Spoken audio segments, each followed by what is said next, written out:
ఆత్మ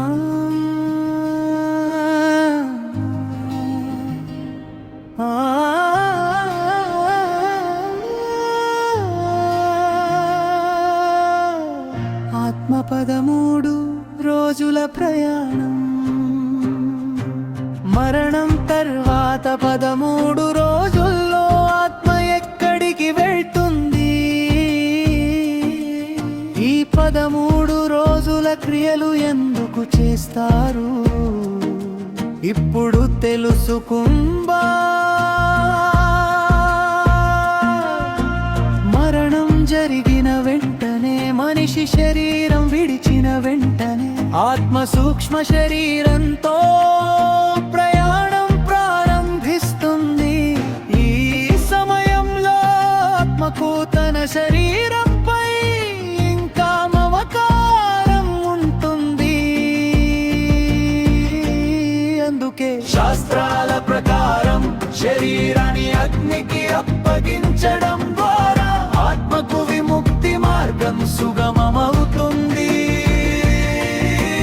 మొదటి 3 రోజులు, మరణం తరువాత మొదటి 3 రోజులు ఆత్మ తన ఇల్లు కుటుంబం చుట్టూ తిరుగుతుందని నమ్మకం. ఈ సమయంలో ఆత్మకు దారి తెలియని స్థితి ఉంటుంది. అందుకే కుటుంబ సభ్యులు శాంతి ప్రార్థనలు చేస్తారు.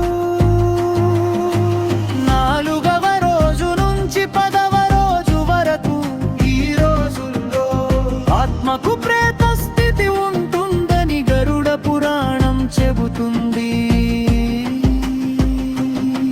ప్రతిరోజు చేసే పిండ ప్రదానం, తిలతర్పణం ఆత్మకు ఆహారం, శక్తిగా మారుతాయి.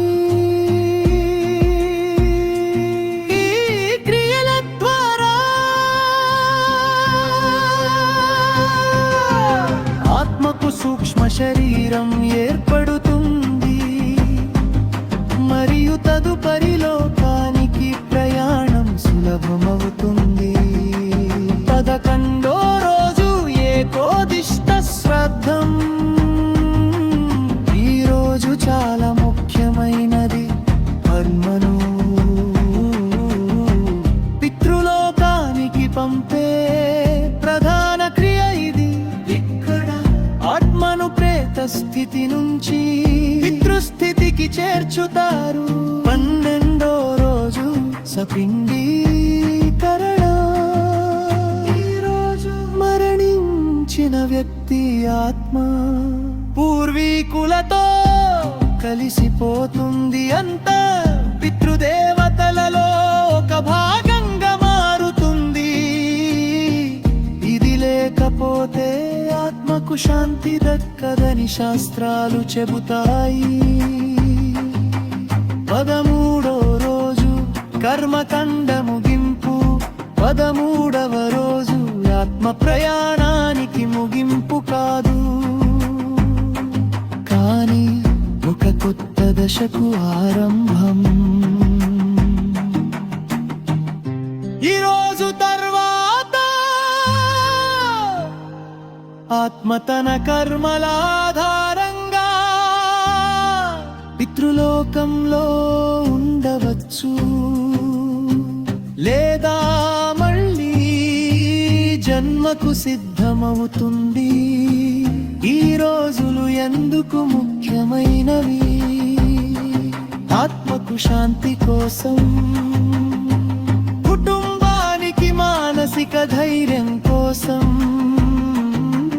నా పూర్వీకుల ఆశీస్సులు పొందేందుకు సనాతన ధర్మం ప్రకారం మరణం ఒక ముగింపు కాదు, అది ఒక మార్పు మాత్రమే. మన కర్మలే మన తదుపరి ప్రయాణాన్ని నిర్ణయిస్తాయి.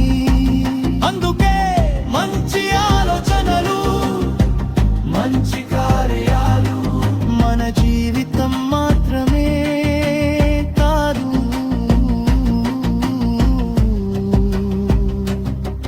మన మరణానంతర ప్రయాణాన్ని ప్రభావితం చేస్తాయి.